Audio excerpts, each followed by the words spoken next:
at 6 starts right now.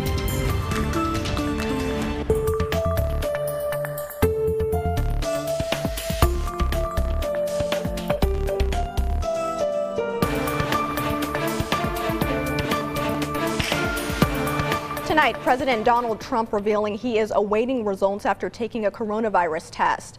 This after he and Vice President Mike Pence came into contact with 2 Brazilian officials who later tested positive for the virus. At a White House press briefing earlier today, all reporters had their temperatures checked before the president entered the room as a precaution. During the briefing, Vice President Mike Pence spoke about implementing the president's new travel ban, while the president discussed what will be included, if passed, in the new legislative package that will serve as a financial aid for American families dealing with the coronavirus. People that are getting tested are getting this free. They don't have to pay. It also provides paid sick and family medical leave for those who need it, including for those who have the virus, for caregivers, and those looking after children affected by school closures. Last night at midnight, the Department of Homeland Security implemented the president's decision to suspend all travel from Europe, passing through 13 airports. Acting Secretary Wolf will detail the implementation of that. To be clear, countries where we have suspended travel under Section 212F, Americans may still return to the United States. During the press conference, President Trump also said he's trying to avoid shaking hands as an added precaution, and that his coronavirus test results should be back in a few days. Closer to home now, H-E-B announcing today that it will change its hours for all of its stores. Starting today, H-E-B stores will open up at 8 a.m. and close at 8 p.m. until further notice, allowing workers more time to restock all of those empty shelves. Curtis Quillen is here to explain the change and what comes next. Curtis. Imani, this morning I spoke with H-E-B Director of Public Affairs Mabry Jackson, who says the shortage we've seen all over social media at H-E-B's and Walmart's all tonight at 10 o'clock. Imani. Curtis, thank you.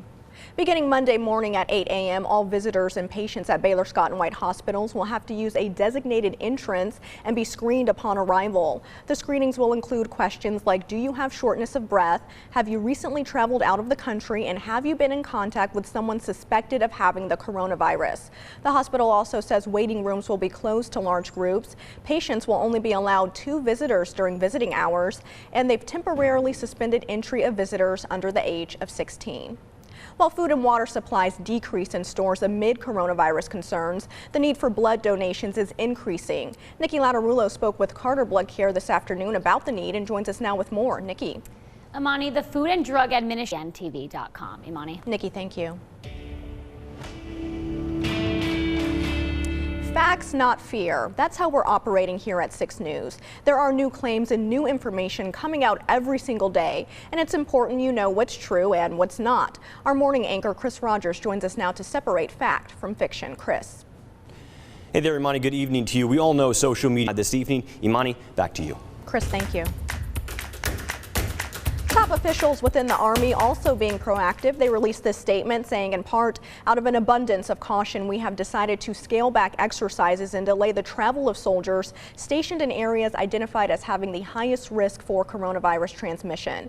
They went on to say the Army stands ready to defend our nation, and to do so, health protection of our force is a critical priority.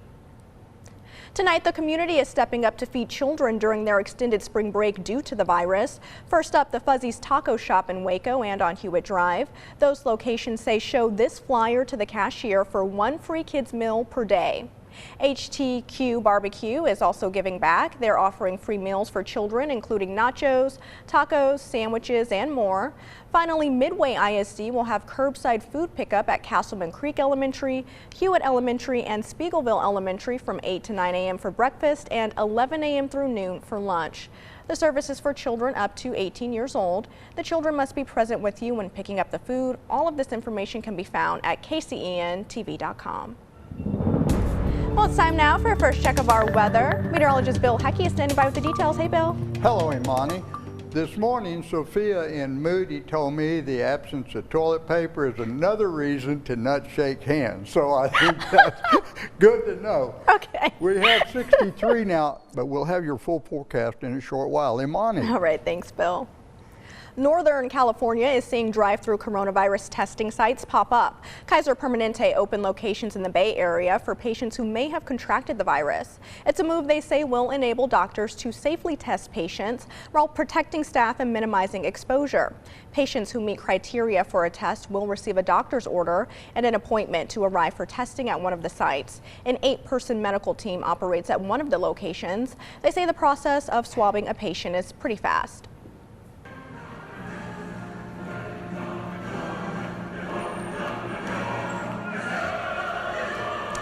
With Italy under lockdown amid the coronavirus outbreak, self-isolating Italians found new ways to keep themselves entertained. Video shows them singing in unison in an effort to keep spirits high at a time of crisis.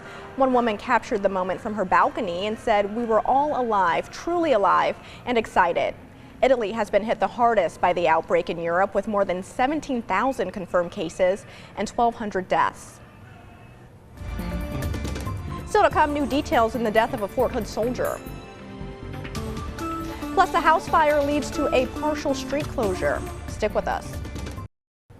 Welcome back. Killeen police are investigating a triple homicide tonight.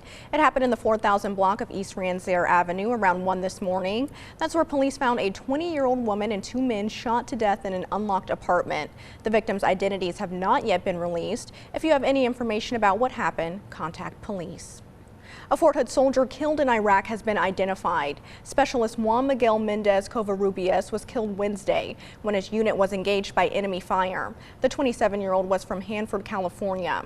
The incident is under investigation. Part of 4th Street in Temple shut down today as firefighters battled a blaze there. The fire destroyed a home in the 1000 block of South 4th Street just after 2 this afternoon. Crews were able to quickly put the flames out. Luckily, no one was home at the time. The cause of the fire, though, is still under investigation. Still to come, the impact coronavirus is having on some of your favorite pastimes. And your forecast up right after the break.